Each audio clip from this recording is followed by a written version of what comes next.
तो चलिए स्टार्ट करते हैं आज का लेक्चर। तो आज हम इस लेक्चर में पढ़ेंगे स्रोतस। ठीक है, इम्पॉर्टेंट है, एग्ज़ाम में पूछा जाता है, तो ध्यान से पढ़िएगा। क्या है स्रोतस? तो स्रोतस में देखिए क्या बताया गया है कि आचार्य चरक के अनुसार पुरुष में जितने मूर्तिमान भाव हमें दिखाई देते हैं वह सभी भाव स्रोतस के प्रकार और भेद हैं। ठीक है, और पुरुषों में जो सभी भाव स्रोतों के अंतर्गत ही निहित होते हैं। अतः शरीर की किसी भी भाव में जो दुष्टि होने का संबंध स्रोतों दुष्टि से भी होता है। अतः स्रोतों की दुष्टि होना अथवा किसी भी प्रकार का अवरोध होने पर व्याधि की उत्पत्ति होना स्वाभाविक है। ठीक है, यानी कि स्रोतों में दुष्टि होगी तो व्याधि की भी उत्पत्ति होना क्या है, स्वाभाविक है। ठीक है, ये आपका स्रोतस हो गया। स्रोतस के पर्याय क्या होते हैं देखिए। तो स्रोतस के पर्याय में देखिए, आपने स्रोतस तो पहले भी पढ़ा है, फर्स्ट ईयर से पढ़ते आ रहे हैं, तो उसमें हम नहीं जाएंगे कि स्रोतस क्या है। ये सब जो हमने पढ़ना है वो देखना है इसमें। ठीक है, मेन चीज़ें हम इसमें देखेंगे। लगभग सभी टॉपिक जो होगा पॉइंट होंगे इस चैप्टर में वो हम कवर कर लेंगे सिलेबस के अनुसार, और थोड़ा डीप में भी जाएंगे। तो स्रोतस के पर्याय में आपका क्या है, स्रोतस के पर्याय तो स्रोतस शिरा, धमनी, रसायनी, रसवाहिनी, नाड़ी, पथमार्ग, ये सब आपके क्या हैं, स्रोतस के पर्याय हैं। ठीक है, याद रखिएगा स्रोतस के पर्याय।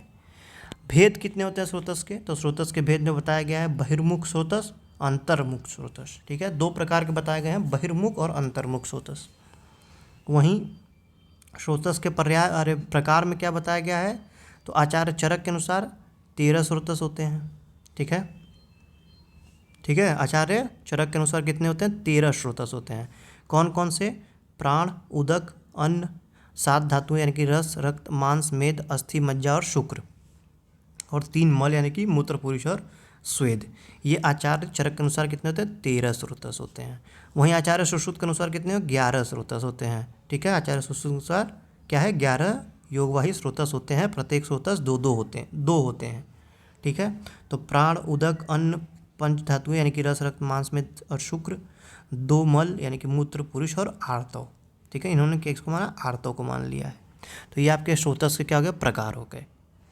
अब हम देखेंगे स्रोतो दुष्टि के सामान्य हेतु। हेतु का मतलब क्या हो गया, कारण। ठीक है, तो दुष्टि के सामान्य हेतु यानी कारण क्या होता है, तो दुष्टि के सामान्य कारण में ये 2 पार्ट में इसको डिवाइड किया गया है, दुष्टि कारक आहार और दुष्टि कारक विहार। दुष्टि कारक आहार में क्या है, दोषवर्धक आहार और धातु विगुण कारक आहार। ठीक है, मतलब कि जो स्रोतस में दुष्टि आ रहा है उसका क्या कारण है, तो इसके 2 कारण हैं। ठीक है, एक आहारज कारण होगा। ठीक है, पहले भी आप लोगों ने पढ़ा है कि जो भी रीजन होते हैं, एक आहारज होता है, एक विहारज होता है। ठीक है, तो एक क्या होगा आपका आहार और एक होता है आपका क्या, विहारज। ठीक, विहार। तो ये 2 रीज़न होंगे आपके किसके, दुष्टि के सामान्य लक्षण यानी कि स्रोतो दुष्टि के कारण होंगे। ठीक है, और आहारज में भी क्या है, 2 कारण बताए गए, एक दोष वर्धक आहार होता है, एक धातु विगुण कारक आहार होता है। वहीं दुष्टि कारक में, विहार में क्या है, दोषवर्धक विहार यानी कि जो दोष को बढ़ाने वाला है, एक धातु विगुण कारक विहार। ठीक है, ये आपका क्या है, दुष्टि कारक विहार। तो ये हमने देख लिया दुष्टि के सामान्य कारण क्या होता है, चार्ट से इसको याद रखिएगा। फिर देखिए स्रोतो दुष्टि के सामान्य लक्षण। तो स्रोतो दुष्टि के सामान्य लक्षण क्या है, तो अति प्रवृत्ति संगो व शीराणाम। ठीक है, श्लोक याद रखना है, अति प्रवृत्ति संगो व शीराणाम, ग्रंथयो अपि वा विमार्ग गमन चापि श्रोतसाम दृष्ट लक्षणम। ठीक है, ये क्या है, श्रोतो दुष्टि के सामान्य लक्षण है। ठीक है, श्लोक से पकड़िए, अति प्रवृत्ति। ठीक है, अति प्रवृत्ति संगो यानी कि संग, शीराणाम यानी कि शिरा। ठीक है, ये देखिए अति प्रवृत्ति। ठीक है, फिर संग, ये सब क्या है, श्रोतो दुष्टि के सामान्य लक्षण हैं। ठीक है, उसके बाद क्या है देखिए, शिरा ग्रंथि। तीसरा क्या है, शिरा ग्रंथि। चौथा विमार्ग गमन। ठीक है, क्या है, विमार्ग गमन। तो यही आपके क्या है, 4 श्रोतो दुष्टि के सामान्य लक्षण। क्या है, अति प्रवृत्ति संगो व शिराणाम। ठीक है, क्या है, अति प्रवृत्ति संगो व शिराणाम, ग्रंथयो अपि वा विमार्ग गमनम चपि श्रोतसाम दृष्ट लक्षणम। तो इसको याद रखिएगा। ये क्या है आपके स्रोतोदुष्टि के सामान्य लक्षण है, सिलेबस में बताया गया है, मेन इसको हाईलाइट किया गया है, तो इसको याद रखना है।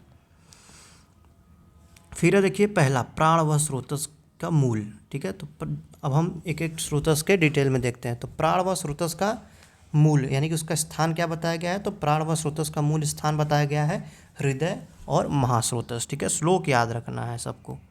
ठीक है, इसका श्लोक याद रखना है। क्या है श्लोक, तो प्राणवहानाम स्रोतसाम हृदय मूलम महास्रोतश्च। ठीक है, प्राणवहानाम स्रोतसाम हृदय मूलम महास्रोतस, यानी कि प्राण व स्रोतस का मूल हृदय और महास्रोतस बताया गया है। ठीक है, और इसके दुष्टि के लक्षण क्या है, अरे कारण क्या है, तो क्षयत, फिर संधारणत, रक्षता, व्यायाम करना अधिक। ठीक है, फिर क्षुधितस्य, दारुण कर्म, ये सब उसके क्या है, आपके कारण हैं। फिर है देखिए प्राण व स्रोतस दुष्टि के लक्षण। अब हमने प्राण व स्रोतस का क्या देखा, मूल देखा, यानी कि उसका स्थान देखा कहाँ होता है। उसके दुष्टि के कारण क्या है, तो ये कारण हमने देख लिया। अब हम देखेंगे प्राण व स्रोतस के दुष्टि के लक्षण। तो अधिक लंबा श्वसन, अधिक बद्ध रुका हुआ श्वास, कुपित श्वास, थोड़ा परंतु बार बार श्वास लेना, ये सारे लक्षण प्रकट होते हैं। वही प्राण व स्रोतस के वृद्धि के लक्षण क्या है, आक्रोश, मूर्छा, कंपन, शरीर का झुकना, चक्कर आना, मृत्यु, ये सब क्या है आपके प्राण व स्रोतस दुष्टि के वृद्धि के लक्षण हो गए। नेक्स्ट देखिए उदकवह।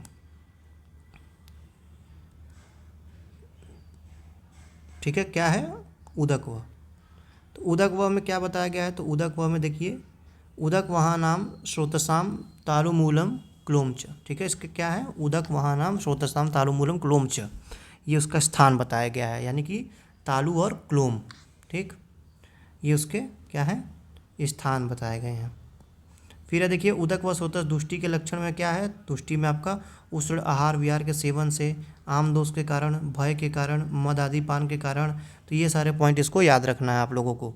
फिर देखिए दुष्टि के लक्षण क्या है उदक व स्रोतस के, तो जीवा, तालु, ओष्ठ, कंठ, क्लोम में शोष यानी कि ड्राई माउथ, टंग, थ्रोट, पैलेट एक्सेट्रा।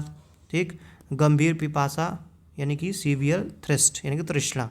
ठीक है, फिर देखो उदक व स्रोतस वृद्धि के लक्षण, यानी कि वृद्धि होगा तो क्या होगा, तो पिपासा यानी कि थ्रिस्ट यानी कि आपका तृष्णा, और सदो मरण यानी कि क्विक डेथ। फिर अब हम तीसरा देखते हैं, ये तीसरा है अन्न व स्रोतस।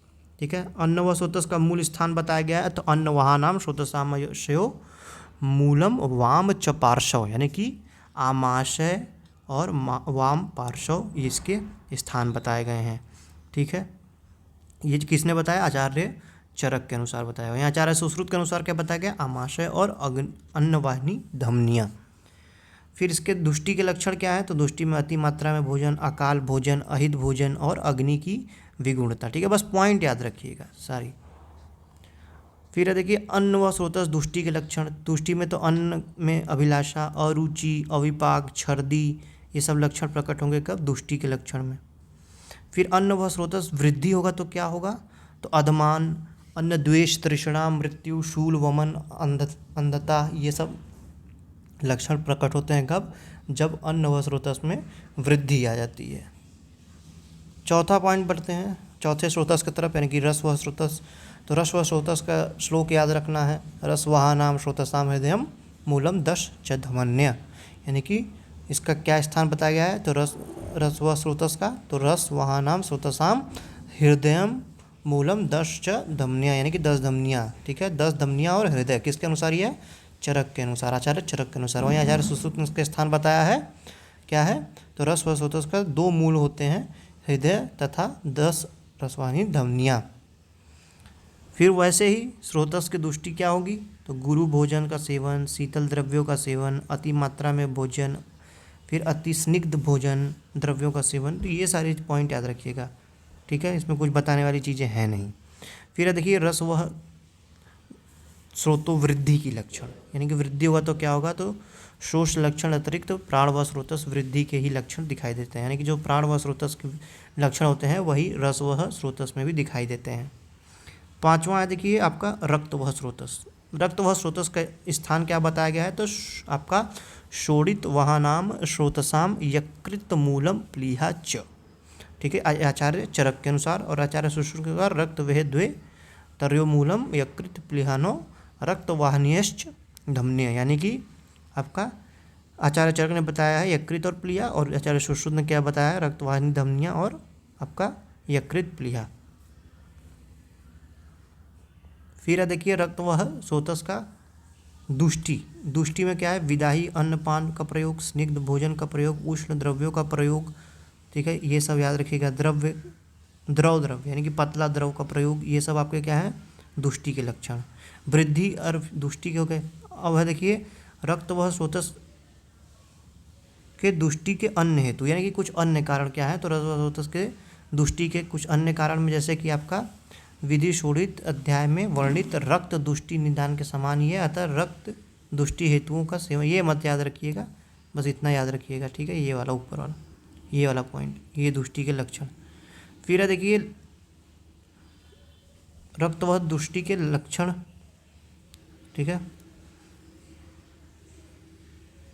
हाँ, तो इसमें देखिए कुष्ठ, विसर्प, पीड़िका, रक्तपित्त, अश्रिकदर, गुदा, पाक, मेट, अपाक, मुखपाक, प्लीहा वृद्धि, तो ये सारे पॉइंट याद रखिएगा, ठीक है। तो ये याद रखना है, ये आपके कारण, ठीक है, हेतु यानी कि कारण, और इसके बाद लक्षण, तो ये यहीं याद करना है कि आपको लक्षण याद रखना है। फिर देखिए वृद्धि के लक्षण क्या है, तो वृद्धि में श्यावंगता, ज्वर, दाह, पांडुता, शोणित गमन, ये सब याद रखिएगा, और रक्त नित्रता। अब है छठा मांस व स्रोतस। मांस व स्रोतस में क्या बताया गया है स्थान, तो इसका स्थान है मूल आपका स्नायु और त्वचा, ठीक है। श्लोक सबका याद रखना है आपको, मांस वाहनाम च स्रोतसाम स्नायुर्मूलम च त्वक्च। आचार्य चरक के अनुसार भी याद रखना है, आचार्य सुश्रुत के अनुसार भी याद रखना है, दोनों। फिर मांस व स्रोतस दुष्टि के लक्षण में तो अभिसंधि, ठीक है, अभिसंधि, स्थूल भोजन, गुरु भोजन, भोजन करने के पश्चात दिन में सोना, ये सब लक्षण प्रकट होते हैं। और मांस व दुष्टि के लक्षण में क्या बताया गया है आपका अधिमांस, अर्बुद, कील, फिर गल शालुका, गल शूणिका, पूती मांस, अलजी, गलगंड, गंडमाला, ये सारे लक्षण याद कर लीजिएगा, ठीक है, इंपॉर्टेंट है। फिर है मांस वृद्धि होगा तो क्या होगा, तो इन्फ्लामेशन यानी कि शोथ, सीरा ग्रंथि बनना, मांस शोष और मृत्यु, ये आपके लक्षण प्रकट होंगे कब, जब मांस की वृद्धि हो जाएगी मांस व स्रोतस में, ठीक है। मेदो व स्रोतस के मूल, यानी कि हम 7वां पढ़ रहे हैं मेद, ठीक है। मेदो व स्रोतस का मूल क्या बताया गया है, तो इसका मूल स्थान बताया गया है मेदो वहानम स्रोतसाम वृक्को मूलम वपावहनम च, यानी कि वृक्क और वपावहन इसके स्थान बताया आचार्य चरक ने, और आचार्य सुश्रुत के अनुसार कटी और वृक्क बताया गया है। वहीं इसमें दुष्टि होगा तो आपका इसके कारण क्या होंगे, तो अव्यायाम, दिवा स्वप्न, मेद द्रव्यों का अधिक प्रयोग करना, वरुणी नामक मद का अधिक सेवन करना। और दुष्टि के लक्षण क्या प्रकट होंगे इसमें, तो इसमें अष्टनिंदित व्याधि होना, प्रमेह के पूर्व रूप दिखाई देना, ग्रंथि विवृद्धि, गलगंड और अर्बुद आदि, ये सब लक्षण इसमें प्रकट होते हैं। और जब मेद व स्रोतस की वृद्धि होती है तो इसमें श्वेत की प्रवृत्ति होना, यानी कि बहुत ज़्यादा श्वेत उत्पन्न होगा, तालुशोष, ठीक है, पिपासा, अंगों में स्निग्धता और स्थूल शोफ होना, ये सारे लक्षण प्रकट होते हैं। वहीं आपका अस्थि व स्रोतस के मूल स्थान क्या बताया गया है, तो इसका मूल स्थान बताया गया है जंघन प्रदेश, ठीक है। क्या है, अस्थि वाहनम स्रोतसाम मेदो मूलम जंघन च, ठीक है, क्या है, मेद व स्रोतस के मूल तथा जंघन प्रदेश। तो इसको आचार्य चरक और आचार्य सुश्रुत के अनुसार याद करिएगा। फिर अस्थि व स्रोतस में कारण क्या होते हैं, तो व्यायाम, अतिक्षोभ, अस्थियों का अति विघटन होने से, और वाद प्रधान आहार विहार का सेवन करने से ये सब होता है। और दुष्टि के लक्षण क्या हैं, तो अध्यास्थि, अधिदंत, दंत भेद, अस्थि भेद, अस्थि शूल, विवर्णता, केश, लोम, नख और श्मश्रु आदि लक्षण प्रकट होते हैं इसमें। फिर है देखिए मज्जा व स्रोतस। मज्जा व स्रोतस के स्थान बताया गया है आपका क्या, तो मज्जा वहानाम स्रोतसामानस्थिनी मूलम संध्यश्च, यानी कि मज्जा व स्रोतस का मूल स्थान अस्थि के मूल तथा संधियाँ होती हैं। वहीं सुश्रुत के अनुसार, आचार्य सुश्रुत के अनुसार मज्जा व स्रोतस का उल्लेख नहीं किया गया है, ठीक है, इसको दोनों याद रखिएगा। फिर मज्जा व स्रोतस दुष्टि के लक्षण में आपका क्या है, अतपेशाद, अति अभिष्यंत का कारण, अभिघात से, ये मतलब क्यों होता है, उसके कारण क्या है, और विरुद्ध भोजन करने से। वहीं मज्जा व स्रोतस दुष्टि के लक्षण में पर्वों में पीड़ा होना, भ्रम, मूर्छा, आँखों के आगे अंधेरा छा जाना, संधियों पर क्या है, स्थूल मूल वाली फुंसियाँ होना। तो ये आपके मज्जावसोतस दुष्टि के लक्षण हैं। फिर देखिए शुक्रवसोतस, शुक्रवसोतस का स्थान वृषण और शेफस्ट, यानी कि शुक्रवाहनम स्रोतसम वृषणो मूलम शेफस्ट। तो शुक्रवसोतस के मूल वृषण और शेफ आपका शेफ बताया गया है। वहीं आचार्य चरक के सुश्रुत के अनुसार बताया गया है शुक्रवसोतस के 2 मूल होते हैं, स्तन और वृषण। ठीक है। फिर शुक्र दुष्टि के कारण क्या होंगे इसके, ठीक है, अकाल मैथुन, शुक्र वेग धारण करने से, आपका शस्त्र क्षार और अग्नि के द्वारा, अयोनि गमन, अति मैथुन करने से। वहीं इसके दुष्टि के लक्षण क्या प्रकट होंगे, तो देखिए दुष्टि के लक्षण में है क्या है, देखिए शुक्र दुष्टि होने पर क्लेवव, फिर हर्ष शुक्र में है, शुक्रास्मरी, ठीक है, शुक्र दोष, विविध गर्म विकार आदि लक्षण उत्पन्न होते हैं।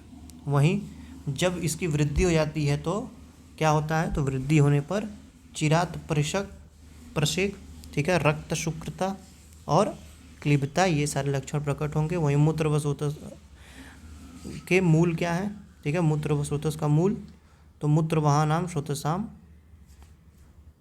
बस्ती मूलम वंगड़त चौ, ठीक है, वक्षणव चौ, यानी कि मूत्रवसोतस का मूल क्या बताया गया, बस्ती और वक्षण। ठीक है, तो ये श्लोक याद रखिएगा आचार्य चरक और आचार्य सुश्रुत के अनुसार।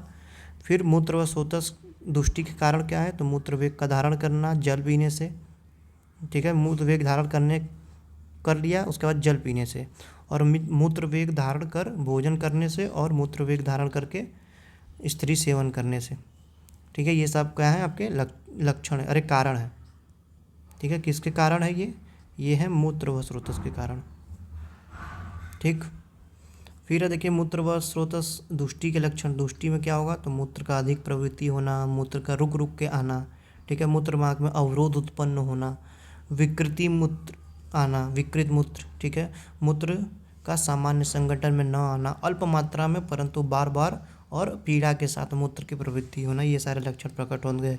ठीक है, फिर मूत्र व स्रोतस वृद्धि के लक्षण, वृद्धि होगी तो बस्ती का फूल जाना, मूत्र में अवरोधित मेद्र स्तब्धता होना, यानी कि स्टिफनेस इन पेनिस। फिर देखिए 11वां या 12वां होगा आपको पुरुषवा स्रोतस मूल। ठीक है, पुरुषवा स्रोतस का श्लोक क्या है, पुरुषा वहाँ नाम स्रोतसाम पक्वाशयो मूलम स्थूल गुद च। ठीक है, क्या इसका स्थान है, पक्वाशय और स्थूल गुद। चरक आचार्य चरक ने बताया, आचार्य सुश्रुत ने इसके पक्वाशय तथा गुद बताया है। दुष्टि के कारण वेग संदरण, अति अशन यानी कि अत्यासन, अजीर्ण अशन करने से, अत्यासन करने से, ये सारे लक्षण, और कृष व्यक्ति के अग्नि अधिक दुर्बल होने से। फिर देखिए पुरुष व स्रोतस दुष्टि के लक्षण, पुरुष व स्रोतस दुष्टि के लक्षण में क्या है, कृष साध्य, अल्प मात्रा में मल की प्रवृत्ति, शूल युक्त मल की प्रवृत्ति, अति ग्रथित मल प्रवृत्ति, ये सारे आपके क्या हैं, ये होगा पुरुष व स्रोतस दुष्टि के लक्षण। पुरुष व वृद्धि हो जाएगी तो अना दुर्गंधित मल की प्रवृत्ति, और आंत में क्या होगा, आंत में मल संचित होकर सूख जाने के कारण आंत कठोर हो जाती है। ठीक है, ये याद रखिएगा पॉइंट कुछ। फिर देखिए स्वेद व स्रोतस, ठीक है, लास्ट है स्वेद व स्रोतस, तो स्वेदावाहनाम श्रोतसाम मेदो मूलम लोमकूपाश्च, यानी कि स्वेद व स्रोतस का स्थान क्या बताया गया है, लोमकूप। ठीक है, यही आपका मूल स्थान बताया गया है। ठीक है, आचार्य चरक के अनुसार क्या है, स्वेदो वहाँ नाम स्रोतसाम मेदो मूलम क्लोम च, यानी कि स्वेदो स्रोतस मूल मेद वह स्रोतस के मूल ही है, तथा लोमकूप भी स्वेद व स्रोतस का मूल स्थान बताया गया है। वहीं आचार्य सुश्रुत ने इसका उल्लेख नहीं किया है। दुष्टि क्यों होगी, तो व्यायाम करने से, अति संताप से, ठीक है, अनुचित रूप से शीत उष्ण आहार विहार का सेवन करने से, क्रोध शोक तथा भय के कारण, ये सारे आपके क्या हैं, उसके हेतु हैं, यानी कि उसके कारण हैं। ठीक है, फिर देखिए स्वेद व दुष्टि के लक्षण, स्वेद व दुष्टि के लक्षण क्या है, तो स्वेद की सर्वथा प्रवृत्ति न होना, स्वेद की अधिक प्रवृत्ति होना, त्वचा का पुरुष अथवा कठिन होना, अति श्लक्षण अथवा चिपचिपा स्टिकी स्किन, ठीक है, अंगों में दाह यानी कि बर्निंग सेंसेशन, और लोमहर्ष, ये सब यानी कि गूस फ्लेश। तो ये आपका हो गया क्या, स्रोतस कंप्लीट। ठीक है, तो स्रोतस चैप्टर आपका यह कंप्लीट होता है।